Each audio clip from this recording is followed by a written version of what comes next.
Hello friends, எல்லாருக்கும் வணக்கம். ஏற்கனவே திருச்சியில் முப்படை வீரர்களுக்கு ஓய்வூதியம் வாங்குறவங்களுக்கு அவங்களோட ஓய்வூதியம் சம்பந்தமான ஒரு முக்கியமான சிறப்பு முகாம் அப்படிங்கிறது நடந்தது. அதே போல் முன்னாள் இராணுவ படை வீரர்களுக்கு அவங்களோட ஓய்வூதியம் சம்பந்தமான ஒரு சிறப்பு குறைதீர்க்க முகாம் அப்படிங்கிறது நடக்க போகுது.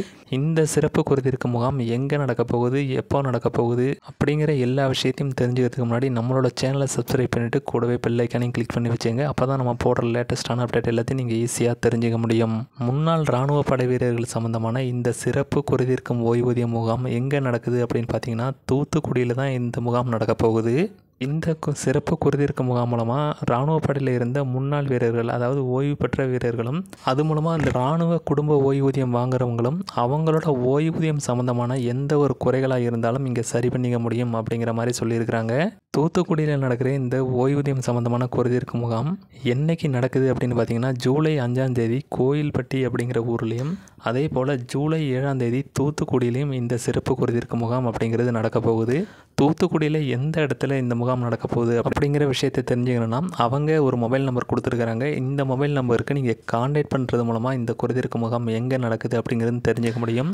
அது மட்டும் இல்லாமல் இந்த குறைதீர்க்க முகாமுக்கு நீங்கள் கொண்டு வர வேண்டிய ஆவணங்கள் என்னென்ன அப்படின்னு பார்த்தீங்கன்னா, நீங்கள் வேலையில் இருந்ததுக்கான அந்த ஐடி கார்டு, அது மட்டும் இல்லாமல் படைப்பணி சான்று, Aadhaar card, PAN card, PPO அப்படின்னு சொல்லக்கூடிய இந்த ஓய்வூதிய ஒப்பளிப்பு ஆணை, இது எல்லாமே இருக்கணும் அப்படிங்கிற மாதிரி சொல்லியிருக்கிறாங்க.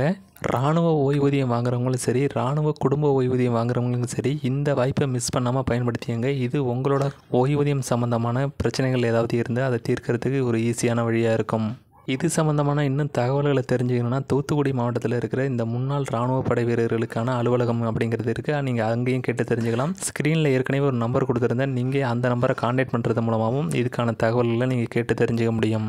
இந்த தகவல் உங்களுக்கு பயன்படலனாலும் உங்களுக்கு தெரிந்த நபர்களுக்கு இதை ஷேர் பண்ணிவிடுங்க. ஒருவேளை அவங்களுக்கு இந்த தகவல் பயனுள்ள தகவலாக இருக்கலாம். இதை பயன்படுத்தி அவங்க ஓய்வூதியம் சம்மந்தமான குறைகளை போக்குறதுக்கு ஒரு அரிய வாய்ப்பாக இருக்கும். இந்த இன்ஃபர்மேஷன் யூஸ்ஃபுல்லாக இருந்துன்னு நினச்சிங்கன்னா வீடியோவை ஷேர் பண்ணிவிட்டு மறக்காமல் நம்மளோட சேனலையும் சப்ஸ்கிரைப் பண்ணிவிடுங்க.